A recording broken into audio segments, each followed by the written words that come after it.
gente. Minha primeira apresentação, assim, para um monte de gente que eu não conheço. Prazer. Se eu gaguejar, não... Podem rir, não, mas não julguem. Minha apresentação vai ser sobre o TDAH e o ensino tech. Especialmente, tipo, a aprendizagem da tecnologia do TDAH. E é muito a minha perspectiva como uma pessoa com TDAH e que está fazendo uma transição de carreira agora e está aprendendo, tipo, muita coisa sobre tech e de outras formas. Eu sou Fernanda, eu tenho 31 anos, eu sou formada em Arquitetura e Urbanismo pela USP. Eu estou cursando Engenharia de Software na 42 São Paulo. Vou falar um pouco sobre a 42 durante a apresentação. Eu sou escoteira. O escotismo me deu muitas ferramentas para aprender a lidar com o TDAH e com as coisas. E é isso, eu gosto muito de jogos, filmes, séries, coisas nerds em geral. Gosto muito de plantas e tenho 2 gatinhas e uma cachorra. A primeira coisa que eu quero falar um pouco é sobre a neurodiversidade.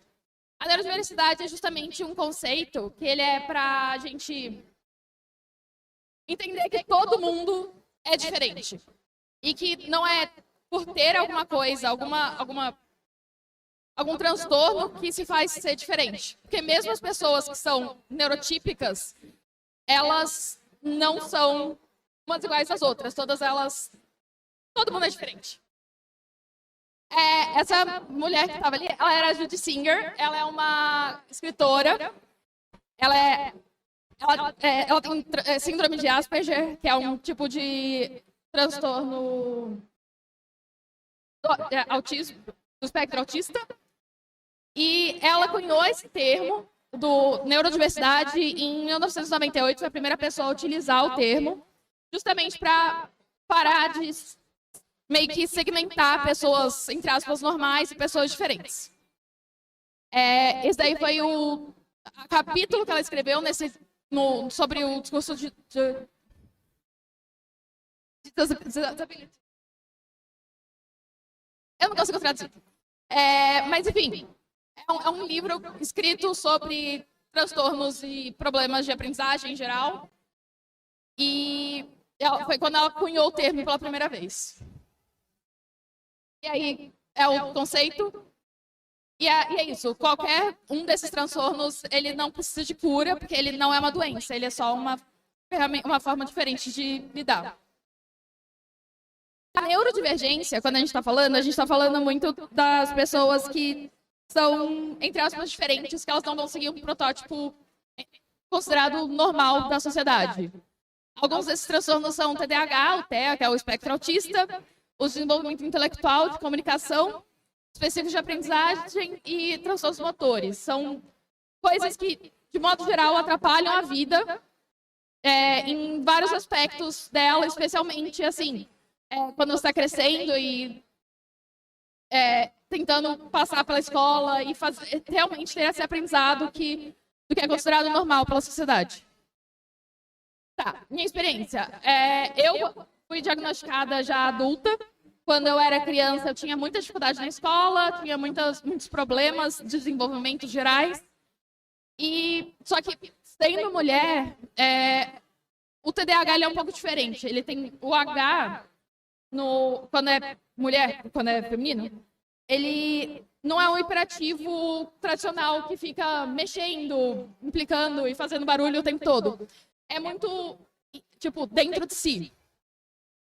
E aí, tipo, as meninas geralmente não eram diagnosticadas assim, tipo, nos anos 90 e 2000, justamente por causa disso de...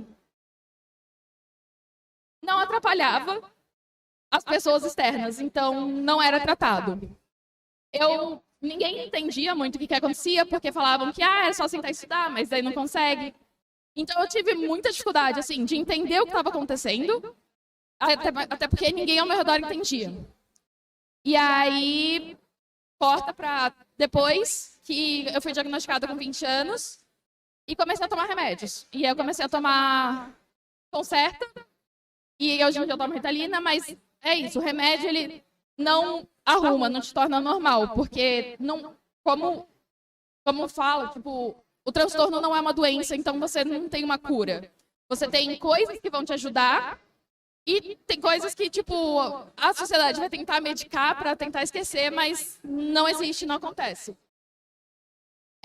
O que me ajudou muito foi, tipo, encontrar na internet uma comunidade. Encontrar gente que falasse sobre, encontrar gente que trouxesse ferramentas para lidar com as minhas dificuldades. Então, terapia mesmo, a terapia análise, o TCC, ajudou muito a entender as minhas dificuldades e a entender o que eu precisava para poder continuar me desenvolvendo, assim, como pessoa. Soluções que eu tenho muito, especialmente quando eu estou me sentindo sobrecarregada de informação, sobrecarregada de coisas que eu quero fazer, é sempre fazer uma lista, assim, eu só escrevo a lista de todas as coisas que eu estou querendo fazer, tipo, independente do momento que seja, e eu anoto. E aí depois eu pego um planner ou um bullet journal, que é uma das coisas que eu gosto muito, que foi uma das ferramentas que eu aprendi através da internet, que, por exemplo, eu faço do jeito que eu quero, eu anoto do jeito que eu quero, e eu vou lá anotando mais ou menos como eu vou falar, o que eu vou fazer, o que eu preciso fazer naquela semana, o que eu vou dar conta ou não. É uma coisa especialmente para entender muito as limitações do tempo. Então, às vezes eu falo, vou fazer 50 coisas hoje, mas não vai dar tempo. E aí, essa técnica de anotar tudo e tentar planejar e colocar post-its para não esquecer é uma das ferramentas, assim, que mais me ajudou durante, tipo, agora, por exemplo, que eu estou me formando em engenharia de software pela 42, que é, tipo, são muitas coisas que são trazidas através dessa experiência de acompanhar tudo em todo lugar.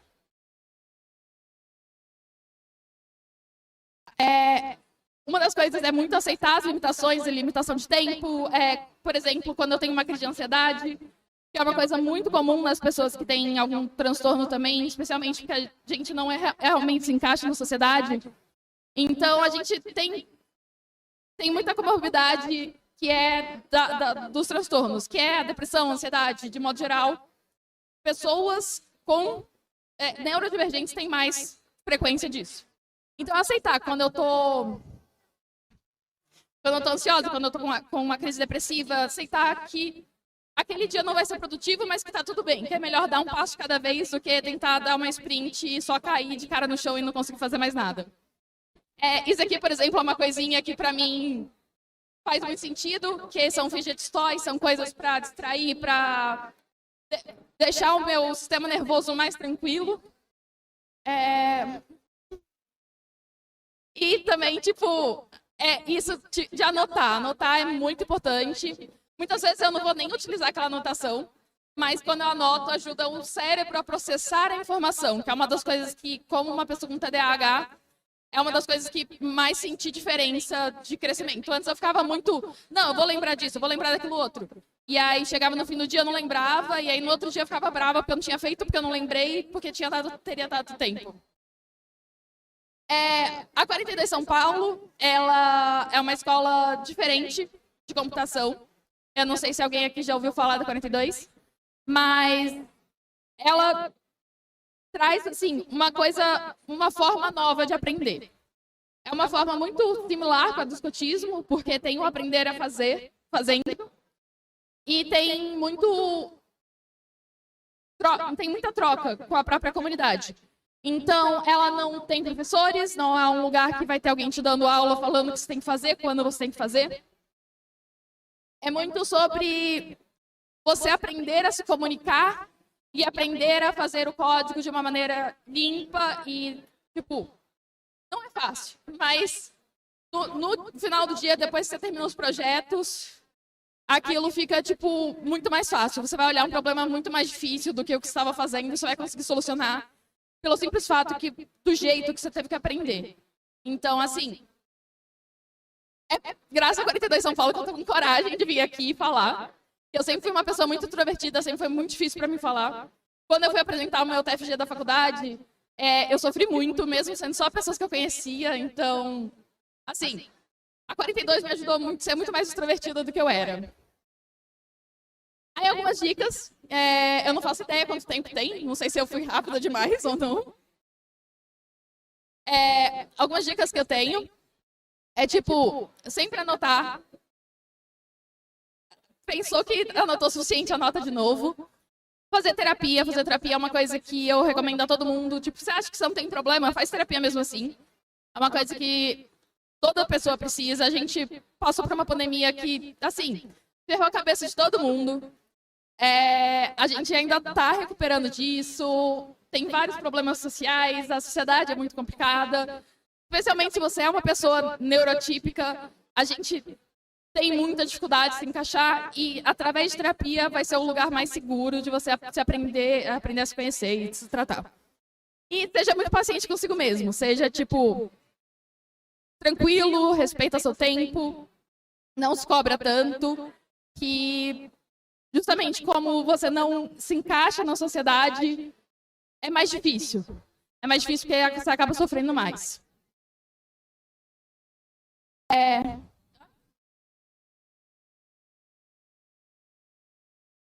Eu fui muito rápida. Tá.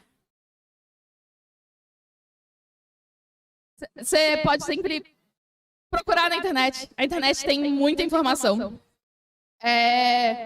Eu vejo muita coisa no TikTok que me ajuda, mas também tem que aprender a ter esse filtro, porque é muito difícil você simplesmente enxergar alguma coisa na internet e assistir. Tipo, vou fazer isso pra minha vida. Você tem que sempre pensar sobre aquilo, sempre absorver, sempre entender o que aquilo vai fazer sentido na sua vida ou não. Não é simplesmente uma receita de bolo que você vai pegar e você vai, tipo, fazer aquele bolo. Você vai ter que adaptar com os ingredientes que você tem, porque você nunca vai ter todos os ingredientes que tem ali.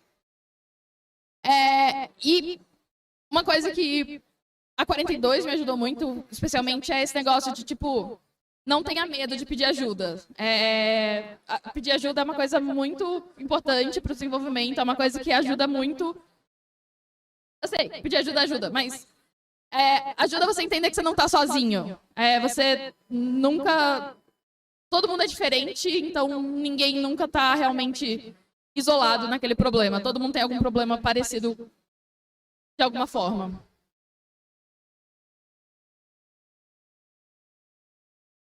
Eu acho muito difícil fazer conclusões, porque cada pessoa, quando interpreta um texto, pode concluir de uma forma diferente.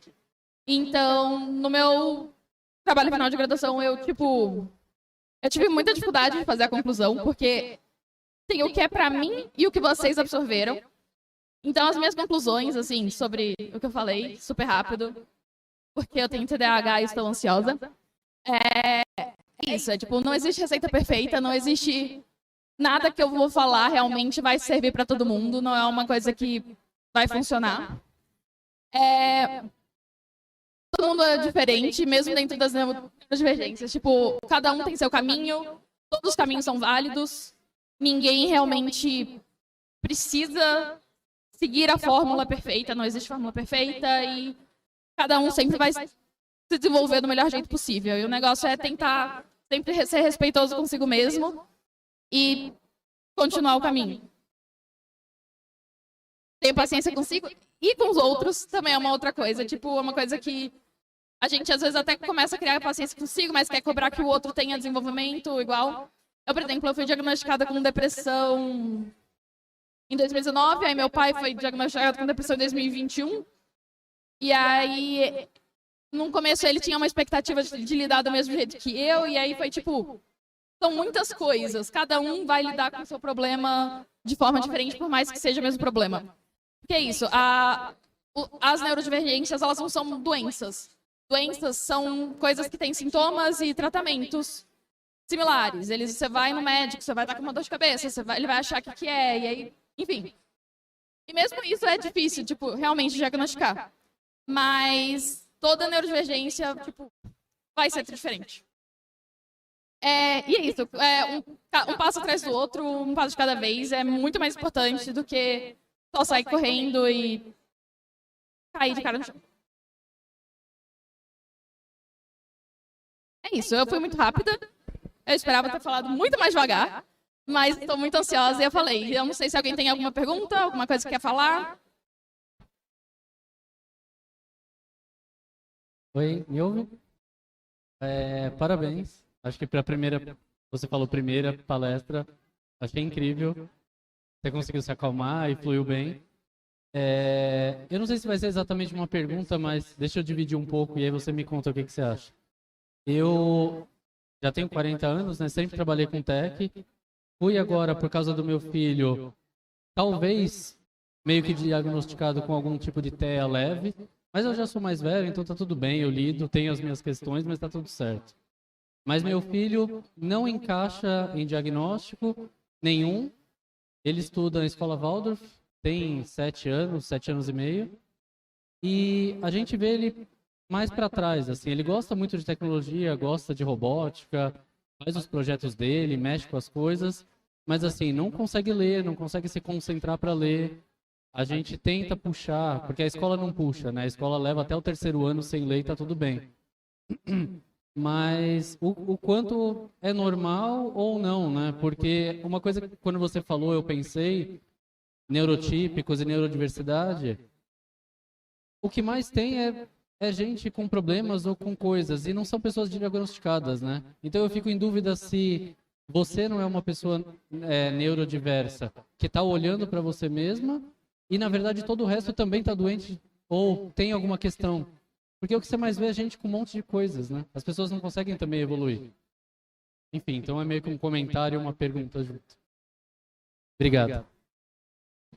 Assim, uma das coisas que eu, como escotista, eu trabalhei muito com os lobinhos, que são de 7 a 11 anos. É uma coisa que é bem complicada. Eu amo a Waldorf. E é bem complicada no ensino tradicional, que é esse negócio de querer setar idades para saber fazer uma coisa ou outra. Aquele negócio, todo mundo tem inteligência diferente. Você não pode julgar um peixe pela habilidade dele de subir numa árvore. Então, você colocou na Waldorf, você deve acreditar um pouco sobre isso. Então, assim, eu sei que é frustrante, a gente quer que as pessoas sigam aquela trilha, mas tendo alguma neurodiversidade ou não, cada um tem seu tempo. E se ele tem sinais de inteligência e ele está se desenvolvendo em algumas coisas, dá o tempo dele. Deixa a escola desenvolver, porque às vezes querer pressionar vai ser muito pior. No sentido de, a gente, por exemplo, não põe crianças de 5 anos junto com os lobinhos de 7 a 11, justamente por causa do momento de ensino, de aprendizado. Se fala um pouco que é a partir de quando começa a ler, mas não é exatamente isso. É tipo, o cérebro da criança desenvolve de maneiras específicas e dos 7 aos 11 anos é uma época muito importante para desenvolver a parte social. Porque geralmente quando não desenvolve nessa época, a criança tem muito mais dificuldade depois.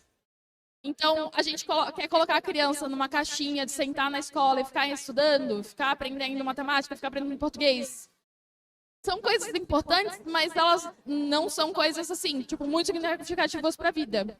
E a outra coisa é que, tipo, as crianças, hoje em dia, elas vão ter muito mais sinais dessas neurodiversidades, porque a gente tem muito mais tecnologia. Crianças que já estão nascendo com tanta tecnologia, elas têm muita informação no cérebro. Vai ser muito mais difícil para elas conseguir absorver algumas informações consideradas tradicionais.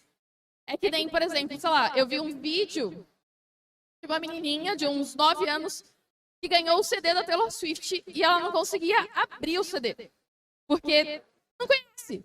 Só que daí, os pais estavam tirando sarro e não é muito legal esse negócio de não sabe abrir. Claro que não sabe. Ela já teve acesso a isso? Então, acho que o importante é, apoiar a criança, aceitar as limitações dela e, se você já tá dando ensino no Waldorf de qualidade, sabe?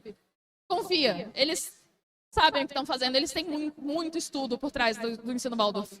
É muito bom. E ele é muito bom justamente, especialmente para crianças neurodiversas. Por mais que não tenha um diagnóstico ou não.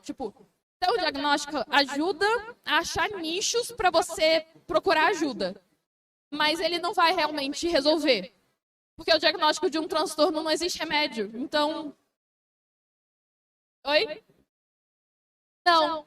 O que vai ajudar é deixar a criança se conhecer, talvez colocar ele numa terapia, não sei se ele já faz algum tipo de terapia. porque justamente é para ele já se entender perante a sociedade que ele não, possivelmente não vai se encaixar, mas é isso, sabe? Tipo, o importante é muito ele ser paciente consigo mesmo.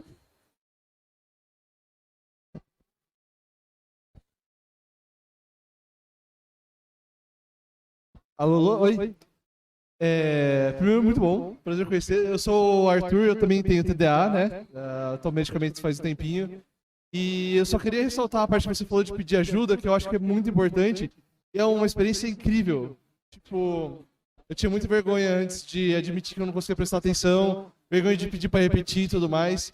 E hoje em dia eu estou liderando uma equipe, né, onde eu trabalho. E eu separei um tempo para conversar com eles, até com alguns outros pares, sobre essa condição, explicar um pouquinho melhor, né? E foi muito impressionante a maneira como eles entenderam e apoiam no dia a dia. Então, assim, por exemplo, em reuniões eu tô ali conversando com o pessoal, depende da casa dispersada, né? Famosa dispersada, eu falei assim, pô, desculpa, você pode repetir essa última parte? E o pessoal trata super de boa, assim. Então, eu só queria ressaltar essa parte de ter uma coragem, porque vocês vão descobrir que as pessoas estão mais dispostas a te ajudar do que você imagina.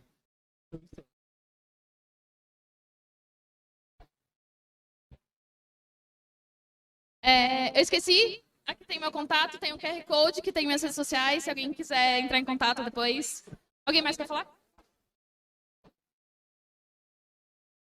Eu tenho uma dúvida, porque eu fui diagnosticado com TDAH e eu tenho vários problemas de memória. Eu queria saber se com a medicação do TDAH, esses problemas de memória vão diminuir ou não, ou se tem algum outro tipo de tratamento, não sei.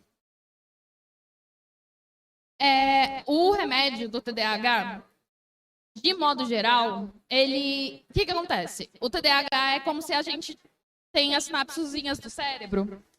Pessoas que são neurotípicas, as sinapses, elas, tipo, são encaixadinhas, tipo...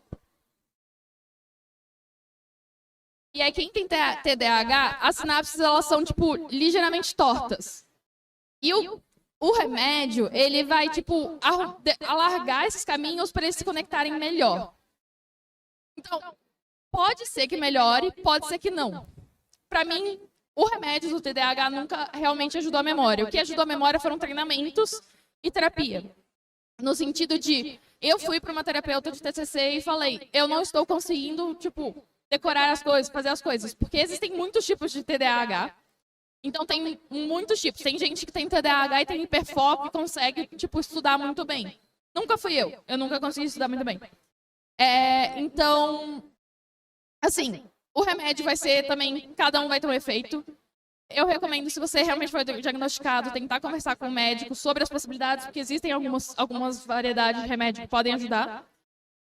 Mas eu acho que para realmente melhorar a memória é uma coisa muito mais de fazer exercícios e de achar, tipo... coisas na internet. Para mim, é anotar.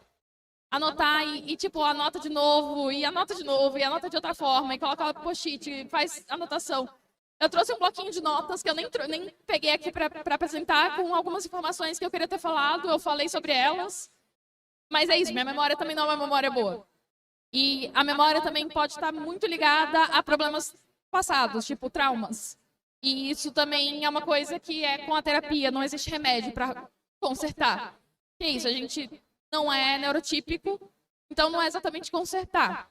Mas para você ficar com uma memória melhor, o ideal é tentar achar se é realmente o TDAH, que é através da terapia que você vai, tipo, conseguir entender. É achar um terapeuta que saiba lidar com o TDAH e que te faça sentir bem. É pedir ajuda. Eu acho que não chega aí.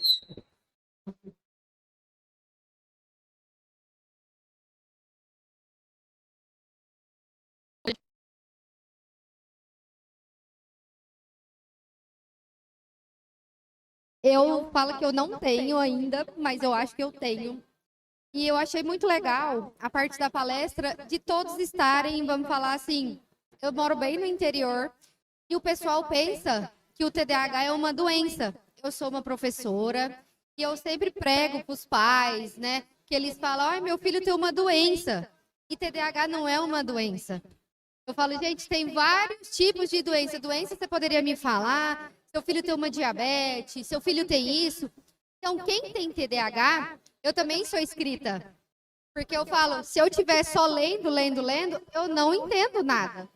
E se eu escrever, eu entendo tudo. E aí eu achei muito legal todo mundo falando, eu isso. Super, vamos falar assim, parabéns para vocês. E primeiramente, é igual você falou, é a gente pedir ajuda. Porque a gente fica ali assim na retaguarda, não, eu não quero. E a gente acaba entrando dentro de um casulo. E a gente vai ficando ali, nossa, eu tenho isso, tenho aquilo. E a sociedade, eu falo, não é eu, a maioria. E onde veio mostrar isso pra gente foi na pandemia. A pandemia veio, vamos se dizer, arrebentou o nosso psicológico, né? Foram 3 anos bem frustrantes. E aonde a gente conseguiu, porque a gente estava ali dentro do nosso casulo, a gente conseguiu se ouvir. Porque antes a gente só estava no automático, então estava tudo legal, né? Mas parabéns e bola para frente. Eu acho isso é uma coisa muito importante, de tipo, a pandemia deu muito esse lado de todo mundo se enxergar e se entender um pouco mais. É uma coisa que mudou muito a perspectiva sobre as pessoas neurotípicas.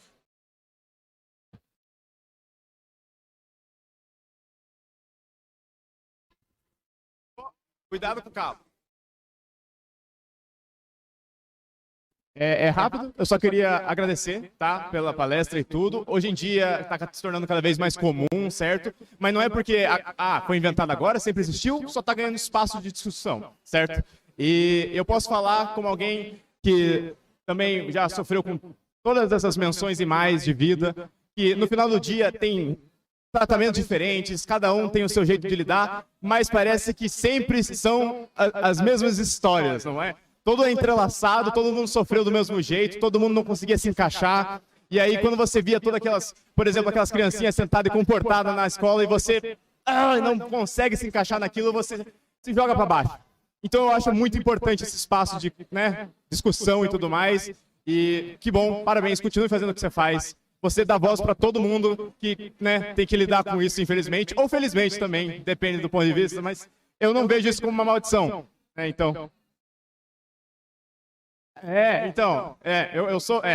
Eu defendo essa ideia. Então, parabéns aí. Obrigada. Mais alguém quer falar alguma coisa?